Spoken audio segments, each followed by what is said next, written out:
Well, the much talked about sequester is now in place. It's happening because a choice that Republicans in Congress have made.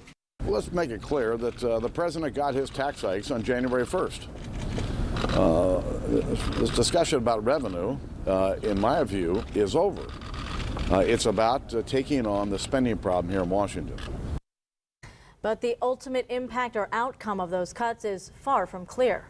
24-hour News 8's political reporter Rick Albin here now with the latest on this story. Rick? It is the latest manufactured crisis in Washington. The president and Republicans in Congress did not come to a deal to avert sequester, but that's not the end of the story. In fact, far from it. Even though $85 billion in cuts are technically now in place, it'll take some time for them to be felt even partially, and it will be even longer before they're fully implemented and for the impact to settle in on the nation and the economy. Negotiations are not over. In fact, sequester is part of the larger conversation that includes raising the debt limit and agreeing to extending the continuing resolution that has served as a budget in the absence of Congress being able to agree on a spending plan. In short, it is not a done deal that all of the promised cuts will actually materialize, something the president seemed to refer to today. In terms of going forward, my hope is that after some reflection,